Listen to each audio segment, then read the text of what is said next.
Vijayawada Gandhinagar press club లో private రంగంలో రిజర్వేషన్లు అమలు చేయాలని, మహిళలకు 33% రిజర్వేషన్ కల్పించాలని వివిధ రాజకీయ సామాజిక సంఘాల నాయకులు డిమాండ్ చేశారు.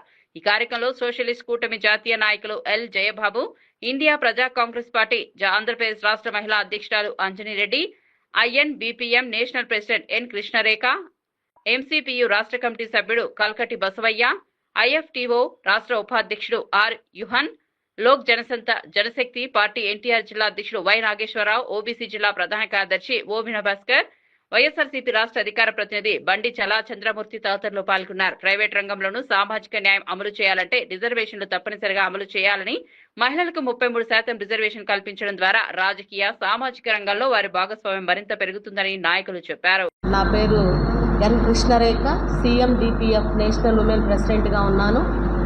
మరి ఈరోజు భారతదేశంలో జరుగుతున్న పరిస్థితి చెప్పుకోలేని పరిస్థితులు జరుగుతూ ఉన్నాయి. మహిళల మీద అత్యాచారాలు, 13 సంవత్సరాల బాలికల మీద అత్యాచారాలు జరుగుతూ ఉన్నాయి. మరి ప్రభుత్వాలు ఈరోజు ఒక స్పెషల్గా వీటి మీద దృష్టి పెట్టాలని మేము తెలియజేస్తూ ఉన్నాము. అదేవిధంగా మహిళా రిజర్వేషన్ అనేది నేను 10 years నుంచే నేను ఈ ఉద్యమాల్లో ఉన్నాను. మహిళా రిజర్వేషన్ అనేది మా మహిళలుగా మా హక్కు అది. ఎందుకంటే ఆనాడు అంబేద్కర్ గారు న్యాయ వ్యవస్థలో ఉండి ఆయన ఒక మంత్రిగా ఉన్నప్పుడు కూడా మహిళా రిజర్వేషన్ గురించి మాట్లాడిన వ్యక్తి ఆయన. మరి అదే అంశం మీద కూడా ఆయన కొన్ని పదవులకు కూడా రాజీనామా చేయడం జరిగింది. ఈరోజు మహిళ పాత్ర చాలా ప్రాముఖ్యంగా ఉంది. అది రాజకీయాల్లో కావచ్చు, ఇంట్లో కావచ్చు, వ్యవస్థలో ఎక్కడైనా సరే ఆ మహిళలను మీరు గుర్తించి ప్రత్యేకమైన రిజర్వేషన్ మాకు కల్పించాలని మేము తెలియజేస్తూ ఉన్నాం. ఏదైతే 33 రిజర్వేషన్ ఏదైతే ఉందో మేము 50 రిజర్వేషన్ అడుగుతూ ఉన్నాము. మరి రేపు 20 నుంచి జరుగుతున్న పార్లమెంటు సమావేశాల్లో మరి మహిళా రిజర్వేషన్ ఒక ప్రధాన అంశంగా మరి పార్లమెంట్లో ఒక చర్చ జరగాలని, మా కోసం రిజర్వేషన్ మీరు కల్పించాలని తెలియజేస్తూ ఉన్నాం. అదే అంశంగా ఇదేమి ప్రజాస్వామ్యం అనే ఒక టైటిల్తో 1,00,000 మంది మహిళలతో ఒక మూవీ స్టార్ట్ చేస్తూ ఉన్నాం మేము. మరి రేపు ఆగస్టు 15 తారీఖున మూవీ కూడా మేము చేయటం జరుగుతూ ఉంది. ఆగస్టు 15 ప్రారంభోత్సవం జరుగుతూ ఉంటుంది. మరి ఎవరైతే మహిళలుగా ఉన్నారో, ఎవరైతే రిజర్వేషన్ కోరుకుంటూ ఉన్నారో, అది రాజకీయంగా కానీ లేకపోతే అనేక ఉద్యోగాల్లో రిజర్వేషన్ కావాలని ఎవరైతే మహిళలు ఆసక్తిగా ఉన్నారో మమ్మల్ని మీరు కాంటాక్ట్ అవ్వండి. మరి ఏపీ మన తెలుగు రాష్ట్రాలకు సంబంధించి కాదు, మన దేశానికి సంబంధించిన మూవీ ఒకటి స్టార్ట్ చేయబోతా ఉన్నాం. మరి 1,00,000 మంది మహిళలతో ఈ మూవీ స్టార్ట్ అవుతూ ఉంది.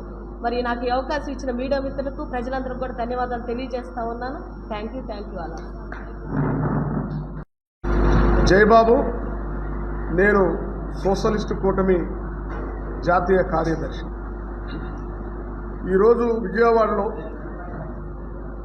మా ఎస్సీ, ఎస్టీ, ఓబీసీ, మైనార్టీ పెద్దలతో ఓ సమావేశం ఏర్పాటు చేశాం. దాని యొక్క ముఖ్య ఉద్దేశం ఏంటంటే, రేపు 20వ తారీఖు నుంచి పార్లమెంట్ సమావేశాలు జరుగుతూ ఉన్నాయి. ఆ పార్లమెంట్ సమావేశాల్లో ప్రైవేట్ రంగంలో రిజర్వేషన్ బిల్లు పెట్టాలి. అట్లాగే 30 సంవత్సరాల నుంచి ఎదురు చూసినటువంటి మహిళా రిజర్వేషన్ బిల్లు చట్టసభల్లో అమలైనా కూడా అది అమలుకు నోచుకోలేదు. డీలిమిటేషన్తో వాళ్ళు ముడిపెట్టారు. డీలిమిటేషన్ రేపు పార్లమెంట్ సమావేశాల్లో అమలయ్యే జరిగే పరిస్థితి కూడా కనిపిస్తూ ఉంది. కాబట్టి మహిళా రిజర్వేషన్లు కూడా అమలు చేయాలి. ఈ మహిళా రిజర్వేషన్లు, ఎస్సీ, ఎస్టీ, ఓబీసీ రిజర్వేషన్లు, వికలాంగుల రిజర్వేషన్లు, ఈ రిజర్వేషన్లు మొత్తం షెడ్యూల్ 9లో చేర్చాలి. అసలు రిజర్వేషన్ల మీద సమీక్ష జరగాలి పార్లమెంట్లో. ఎవరు లబ్ధి పొందారు, ఎవరు లబ్ధి పొందలేదు, ఏబీ గ్రూపులుగా విభజించి దాన్ని అమలు చేయాలనే ఓ ప్రధానమైన డిమాండ్ని ముందుకు తీసుకురావడానికి మా దేశవ్యాప్తంగా మా ప్రైవేట్ రంగాల్లో రిజర్వేషన్ సాధన పొలిట్ బ్యూరో కమిటీ సభ్యులందరూ, అంటే పార్టీలు, ప్రజా సంఘాల ముఖ్య నేతలందరూ కూడా ఈరోజు ఈ సమావేశం ఏర్పాటు చేయడం జరిగింది. ముఖ్యంగా ప్రభుత్వ రంగంలో రిజర్వేషన్లు తగ్గిపోయాయి, రిజర్వేషన్లు అమలు జరగటం లేదు.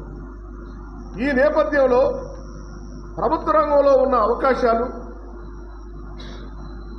పెరిగినటువంటి ప్రైవేట్ రంగాన్ని పెద్ద ఎత్తున ప్రోత్సహిస్తున్నందున మాకు సామాజిక న్యాయం అమలు జరగాల్సిన ఆ బాధ్యత ప్రభుత్వం మీద.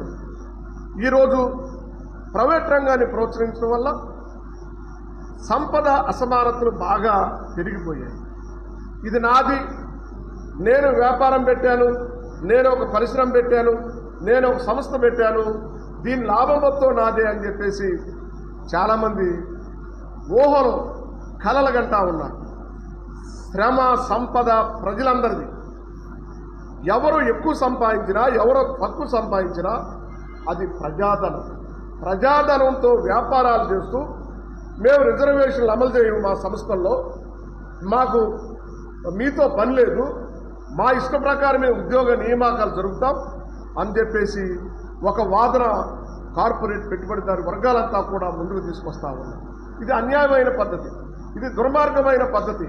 రిజర్వేషన్ల వల్ల దేశం నాశనం అవుతుందని, రిజర్వేషన్ల వల్ల దేశం వెనకబడిపోతుందని, దేశం అభివృద్ధిలో నడుస్తుంది అని చెప్పేసి రిజర్వేషన్లు ఎత్తేస్తే అని మాట్లాడతా ఉన్నారు. ఇది ఎంతవరకు న్యాయము? ప్రజాస్వామ్యమా అప్రజాస్వామికమా?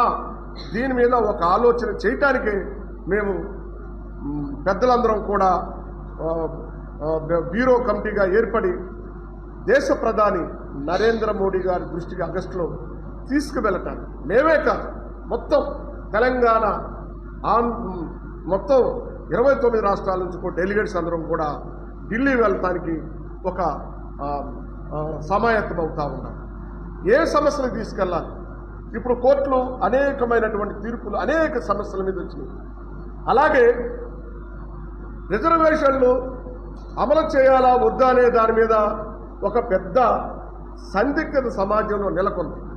వీటన్నిటినీ ఏ విధంగా పరిష్కరించుకోవాలి, చట్టపరంగా ఎదురవుతున్న సమస్యలు ఏ విధంగా మేము ఎదుర్కోవాలి, చట్టం రాజ్యాంగం కల్పించినటువంటి ప్రాథమిక హక్కులను కూడా ఎందుకు నాశనం చేస్తున్నారో అర్థం కాని పరిస్థితి ఏర్పడింది.